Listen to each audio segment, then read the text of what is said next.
हम अभी भी मानते हैं कि सरदार साहब अगर देश के पहले प्रधानमंत्री होते तो जम्मू कश्मीर समस्या ना होती। हम अभी भी मानते हैं कि सरदार साहब देश के पहले प्रधानमंत्री होते तो हिंदुस्तान के गांवों की आज जो जद्दोजहद है वो नहीं होती, चित्र अलग होता। ये हमारी सोच है, गलत हो सकती है, हमारी सोच है। लेकिन इस बात में कोई मतभेद नहीं हो सकता है कि सरदार साहब ने 500 से ज्यादा रियासतों को एक किया, इसमें कोई मतभेद नहीं हो सकता।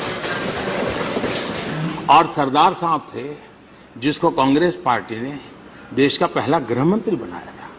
सरदार साहब थे जो जीवन भर कांग्रेस के लिए जिए, कांग्रेस के लिए जूझे, कांग्रेस के लिए उन्होंने अपना जीवन खत्म किया।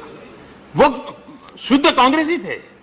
लेकिन मैं हैरान हूं, अच्छा जब गुजरात में चुनाव होता है तो सरदार साहब पोस्टर में दिखते हैं, लेकिन देश में कहीं नजर नहीं आते। आप ही की पार्टी के थे भाई, क्या तकलीफ है आपको? लेकिन मैं एक बात आज कहना चाहूंगा, कांग्रेस के वरिष्ठ नेता सरदार वल्लभ भाई पटेल, कांग्रेस पार्टी ने जिसका गृह मंत्री बनाया, दुनिया का सबसे ऊंचा स्टैच्यू ऑफ यूनिटी।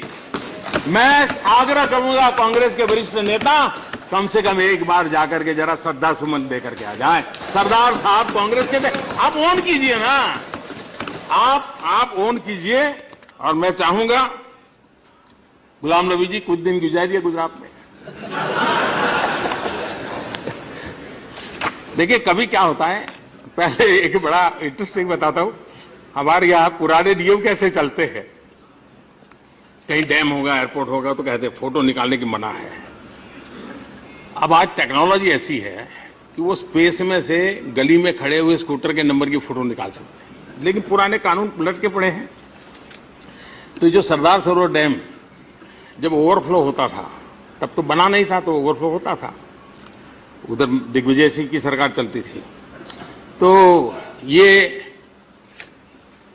लोगों को जाने नहीं देते। ऐसे में ही मैं मुख्यमंत्री बना, मैंने कहा नियम बंद करो भाई और लोगों को आने दो और फोटो भी निकालने दो। शुरू किया, फिर ये तय किया कि अच्छा टिकट रखा थोड़ा, ताकि थोड़ा हिसाब किताब रहे, लोगों का पार्किंग की व्यवस्था हो।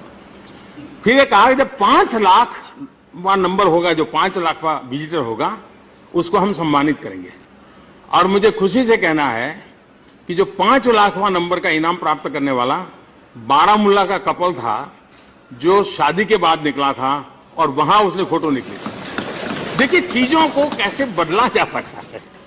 और इसलिए मैं कहता हूं कि आप भी कभी सरदार साहब के स्टैच्यू पर कांग्रेस वर्किंग कमेटी करे जी, वहां अच्छा लगेगा। कांग्रेस के थे जी, हमें तो देश के महापुरुष के नाते हमने तो जो श्रद्धांजलि देनी है हम देते रहेंगे।